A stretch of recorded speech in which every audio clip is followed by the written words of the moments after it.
DBMS बना कैसे है? डीबीएमएस दो चीजों से बना है, पहला डेटाबेस और दूसरा मैनेजमेंट सिस्टम। ठीक है, तो पहले हमें डेटाबेस के बारे में जानना होगा, उसके बाद ही तो मैनेजमेंट सिस्टम के बारे में जानेंगे। तो आइए डेटाबेस के बारे में पहले जानते हैं। डेटाबेस होता क्या है? डेटाबेस कलेक्शन ऑफ डेटा होता है। A database is a collection of related data, ठीक है, organised in a way that data can be easily accessed, manage and update. ठीक है, क्या डेटा क्या क्या हो सकता है? जैसे किसी का रोल नंबर है 101, ये भी एक डेटा है। किसी का नाम है, ये भी डेटा है। ठीक है, उसका प्राइमरी आईडी एक है, ये भी डेटा है। ठीक है, ये अलग अलग डेटा है। ठीक है, अब इनको हम एक मैनर में एक अच्छी तरह से मैनेज कर दे। जैसे यहाँ पे पहले इसकी आईडी लिख देते हैं, ठीक है, फिर नाम, ठीक है, फिर रोल नंबर। ठीक इसी तरह नीचे भी दूसरा श्याम, ठीक है, रोल नंबर। तो ये एक डेटाबेस हो जाएगा। ठीक है, लेकिन डेटाबेस को समझने के लिए पहले हमको डेटा समझना पड़ेगा कि डेटा क्या होता है। तो देखते हैं दोस्तों, डेटा क्या होता है। And piece of information can be data, मतलब कि जैसे हम एक स्कूल डेटाबेस की चर्चा करेंगे इसमें, कॉलेज की। कॉलेज का डेटाबेस कैसा होगा?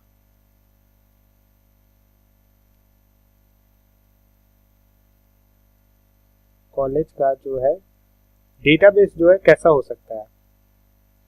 उसमें क्या क्या होना चाहिए? पहला तो कॉलेज में जो स्टूडेंट है उनके नाम, स्टूडेंट के नेम होनी चाहिए।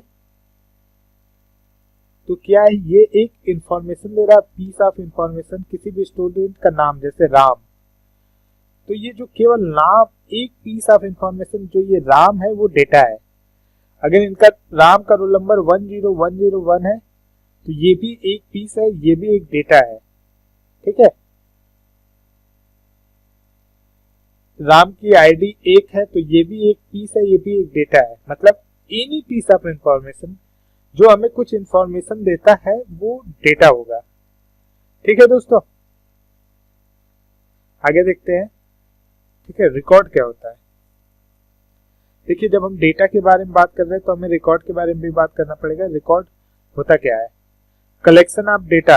जैसे हम स्कूल की बात कर रहे हैं, ठीक है, तो स्कूल में क्या हो सकता है? कॉलेज का स्टूडेंट, रोल नंबर, ठीक है। दूसरा क्या हो सकता है? स्टूडेंट का नेम हो सकता है, नेम। और स्टूडेंट का क्या हो सकता है? ब्रांच। ठीक है, देखिए स्टूडेंट का रोल नंबर 101, ठीक है, ये क्या हो गया? पीस ऑफ इंफॉर्मेशन हो गया, इसको डेटा कहेंगे। स्टूडेंट का नेम राम, ये भी अलग से एक इंफॉर्मेशन हो गया, ये भी डेटा है। स्टूडेंट की ब्रांच मान लेते हैं आईटी ब्रांच है, तो ये भी अलग से एक इंफॉर्मेशन है, ये भी आपका डेटा ही होगा। लेकिन तीनों का कलेक्शन, जब इन तीनों का कलेक्शन क्या, एक रिकॉर्ड है। रिकॉर्ड मतलब एक लड़का है जिसका रोल नंबर 101 है, उसका नाम राम है और उसकी ब्रांच आईटी है। इन तीनों को कलेक्शन को हम क्या कहेंगे? एक रिकॉर्ड है। तो रिकॉर्ड को हम क्या बोल सकते हैं? कलेक्शन ऑफ रिलेटेड डेटा को रिकॉर्ड कहते हैं। ठीक है, अब रिकॉर्ड से क्या बनता है? टेबल। देखिए, जब कई रिकॉर्ड एक साथ मिल जाते हैं तो टेबल बनता है। जैसे तो देखिए,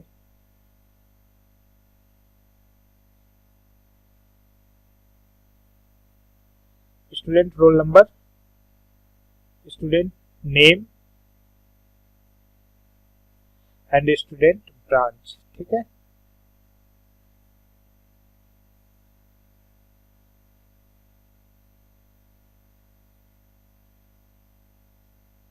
roll number 101 Ram, IT branch 102 Shyam,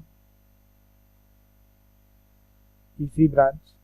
देखिए, ये कलेक्शन ऑफ रिकॉर्ड है, दो रिकॉर्ड है, पहला रिकॉर्ड ये है, दूसरा रिकॉर्ड ये है। ऐसे कई रिकॉर्ड जब एक साथ मिल जाते हैं तो वो टेबल बनता है।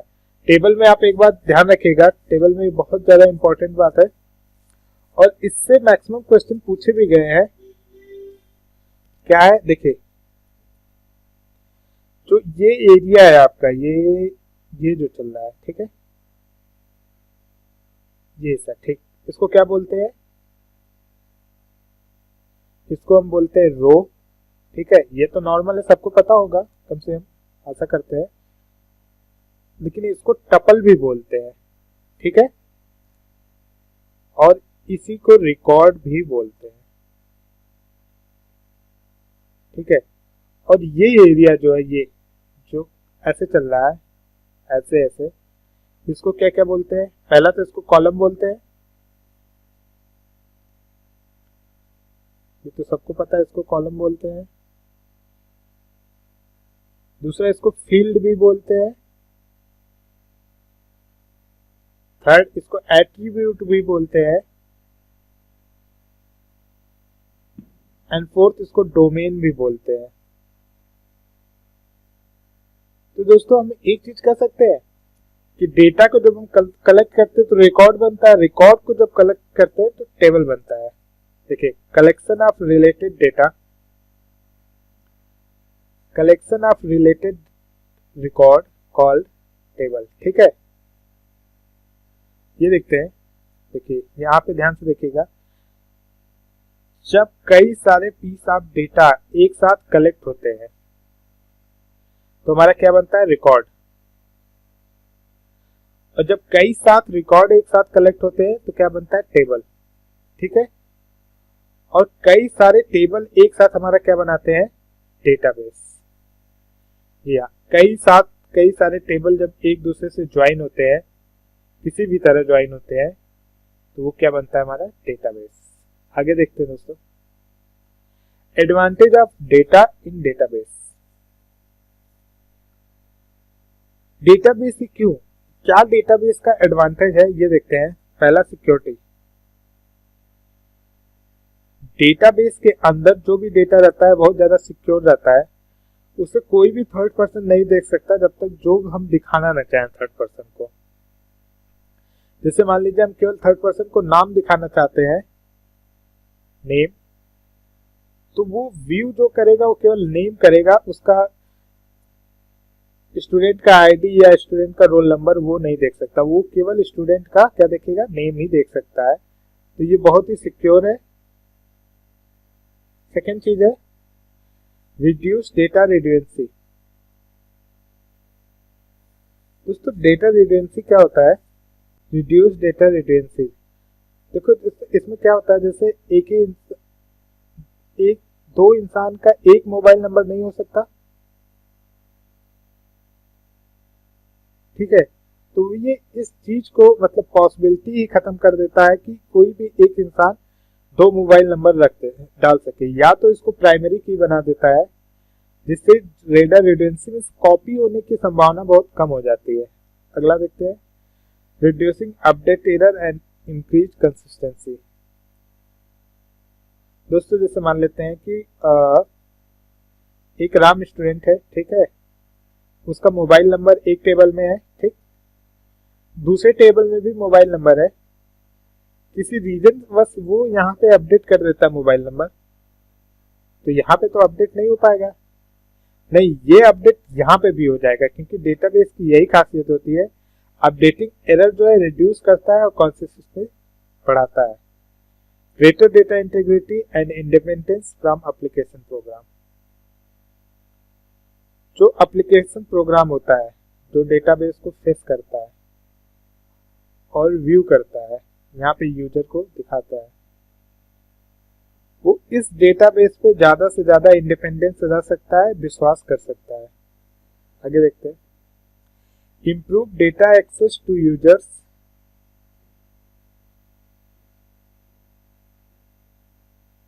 ये देखिए दोस्तों, इम्प्रूव डेटा यूजर्स, एक minute, improve data access to users through use of the host and query language. ये डेटाबेस की बहुत ही अच्छी खासियत है क्वेरी लैंग्वेज। इसके बारे में डिटेलिंग में हम अगले पार्ट में पढ़ेंगे, तीसरे और चौथे पार्ट में ये आएगा। इसके थ्रू हम क्या करते हैं, हमको कोई भी एप्लीकेशन प्रोग्राम नहीं बनाना पड़ता है, कोई प्रोग्राम या कुछ भी नहीं बनाना पड़ता है, बस हम क्वेरी लैंग्वेज चलाते हैं। जैसे हमको कुछ अपडेट करना है तो हम अपडेट की क्वेरी लैंग्वेज चलाएंगे और वो चीज अपडेट हो जाएगी, एग्जीक्यूट करेंगे। आगे देखते हैं। वाई डीबीएमएस, क्यों why DBMS database management system आया क्यों?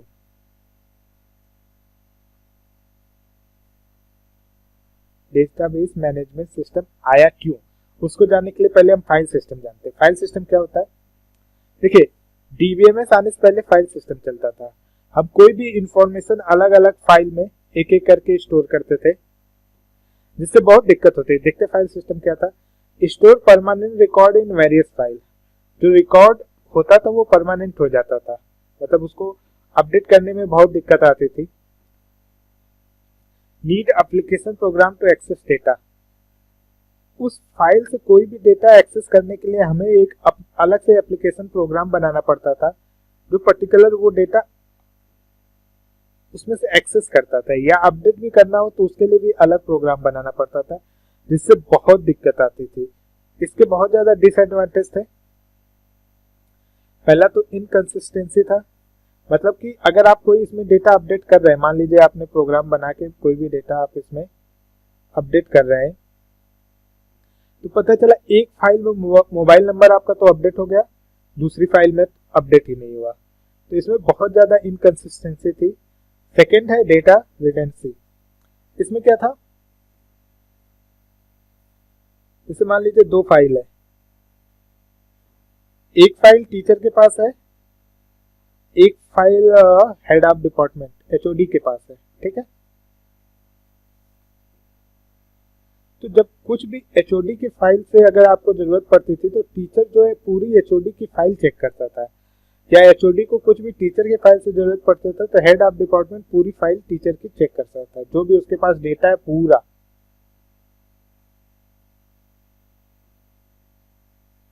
और कभी कभी अपडेट होने पे ये फाइल इस फाइल के क्या कंपैटिबल नहीं होती थी, जिससे बहुत ज्यादा दिक्कत आता था।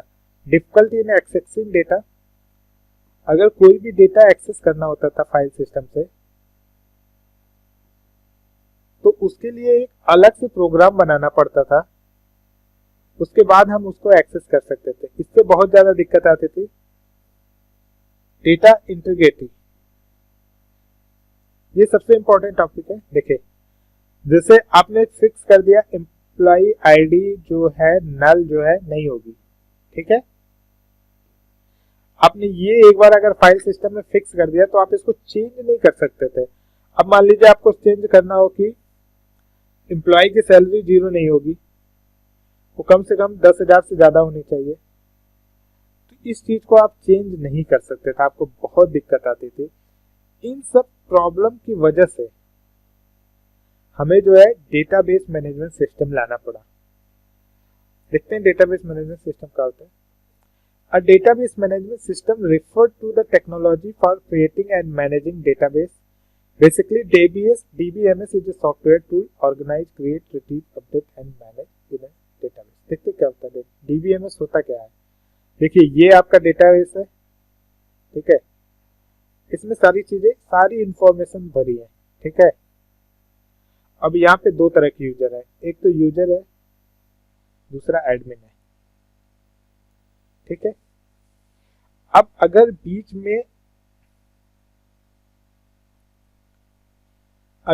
में डीबीएमएस ना हो तो यूजर और एडमिन दोनों जो डेटा चाहेंगे वो देख सकते हैं। डीबीएमएस के क्या काम होता है, यूजर कुछ इससे कहता है क्वेरी, कोई भी क्वेरी, मान लीजिए सिलेक्ट की क्वेरी वो चलाता है, मतलब कुछ सिलेक्ट करता है, वो कहता है इस डेटा बेस में से मुझे सारे स्टूडेंट के नेम बताओ। इसने स्टूडेंट के नेम पूछा, ठीक है,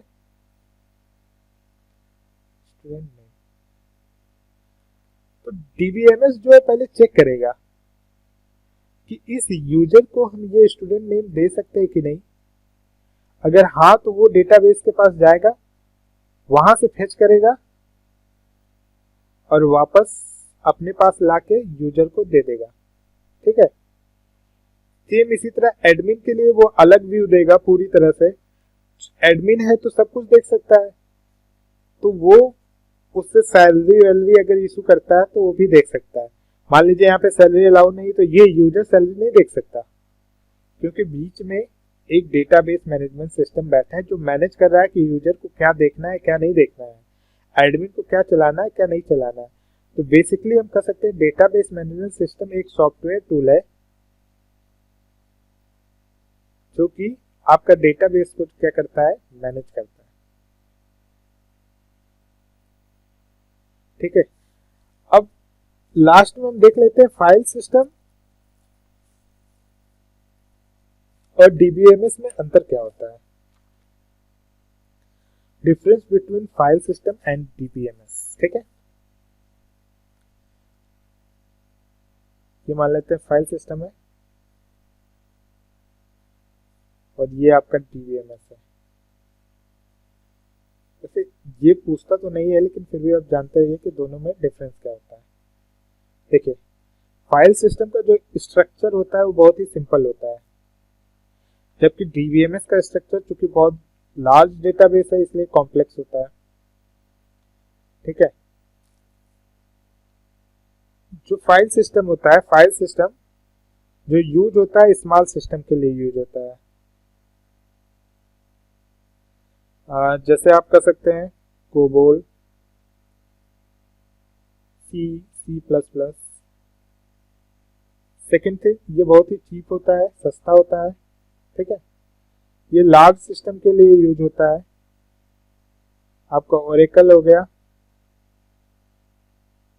जावा हो गया, .NET हो गया। डीबीएमएस का यूज यहाँ पे करते हैं ज़्यादातर। ठीक है, इसकी जो डिजाइन होती है वेरी लो होती है, मतलब बहुत हल्की डिजाइन होती है। सिक्योरिटी सबसे बड़ा इशू, ये सिक्योर नहीं है आपका, नॉट सिक्योर। डीबीएमएस आपका सिक्योर है। ठीक है, और ये जो सबसे मेन डिफरेंस इसमें होता है डेटा आइसोलेशन का। मतलब कि मान लीजिए ये डेटाबेस है D1 D2, अगर A1 केवल D1 से ही एक्सेस कर सकता है, A2 केवल D2 से ही एक्सेस कर सकता है। लेकिन डीबीएमएस में ऐसा नहीं है, A1 D1 से भी एक्सेस कर सकता है और A1 D2 से भी एक्सेस कर सकता है। जैसे हम कहते हैं, ये मान लीजिए HR का टेबल है और ये फाइनेंस का टेबल है। ठीक है, तो इसको HR पर्सन ही एक्सेस कर सकता है और इसको जो फाइनेंस जिसको अथॉरिटी होगी वही एक्सेस कर सकता है। HR फाइनेंस को एक्सेस नहीं कर सकता और फाइनेंस HR को नहीं। लेकिन यहाँ पे ऐसा नहीं है, यहाँ पे दोनों डेटा में से कोई भी आप एक्सेस कर सकते हैं। थैंक यू दोस्तों, अगर आपको ये पसंद आया हो तो लाइक कीजिएगा, कमेंट जरूर कीजिएगा। अगर कुछ नहीं पसंद आया हो अपने दोस्तों के साथ शेयर कीजिए और सब्सक्राइब जरूर कीजिए। Thank you so much.